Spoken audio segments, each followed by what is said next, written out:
એક આ પ્રકારના પ્રશ્નો આવે છે એટલે એના પર તમે ખાસ ધ્યાન દેજો. એવું કીધું હોય કે આપેલ સમીકરણમાં કયા બે અંકોની અદલા-બદલી કરતા ખાસ ધ્યાન આપજો પ્રશ્નો પર. આપેલા સમીકરણમાં કયા બે અંકોની અદલા-બદલી કરતા સમીકરણનો જવાબ સાચો બને. એટલે જવાબ શું છે? 8. જવાબ 8 આવવો જોઈએ. આનું તમે સોલ્યુશન કરશો જવાબ 8 નથી આવતો. પણ કયા બે અંકની હું અદલા-બદલી કરું જેથી જવાબ મને 8 મળે?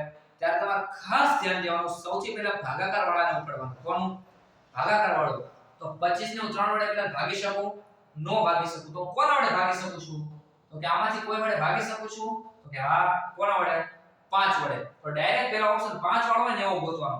તો 5 વાળા બે છે જો આ બે ઓપ્શન. એટલે આ બે તો તરત નીકળી ગયા. આ બે ઓપ્શન તો તરત જ નીકળી જ ગયા.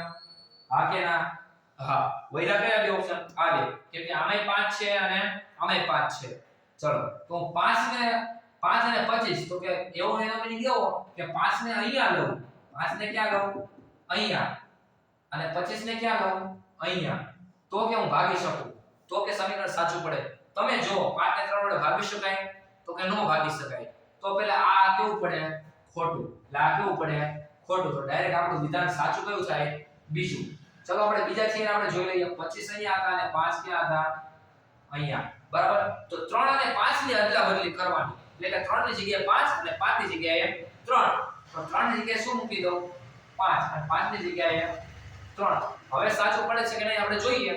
તો 25 ભાગ્યા 5 એટલે પચો 25 વત્તા ના વત્તા 8 એકુ 8 માઈનસ ના માઈનસ 3 ના 3 બરાબર 8. બરાબર. નાની એવી ભૂલ છે કઈ વાંધો નહીં. અહીંયા બીજી કોઈ બી સંખ્યા ચલો હોઈ શકે. બરાબર છે. મીન્સ કે આપણે માત્ર કોન્સેપ્ટ સમજવાનો છે બીજું નહીં. બરાબર છે. તો 5 ને 8 એટલે 8 ને 5 13 13 માં 3 જાય તો 10 એટલે કે અહીંયા 10 હોવા જોઈએ. ચલો ને. તો આમ 10 આવે છે. બરાબર. તો આપણું સાચું શું પડે? Option B. એટલે ખાસ ધ્યાન એ રાખવાનું સૌથી પહેલા ભાગાકાર વાળાને ઉપડવાનું. જો ભાગાકારથી ના થાય તો ગુણાકાર વાળાને ઉપડવાનું. જો ગુણાકારથી ના થાય તો તમારે સરવાળા બાદબાકીમાં જવાનું. તો મોટે ભાગે આપણે એવા જ પ્રશ્નો આવે છે કે ભાગાકાર અને ગુણાકારથી થઈ જતા હોય. બરાબર છે. તો એ લોકો ખાસ ધ્યાન રાખજો. તમને જે બીજા એક્ઝામ્પલ જે મોકલું છું એના પર તમે ખાસ ધ્યાન દેજો. બરાબર છે.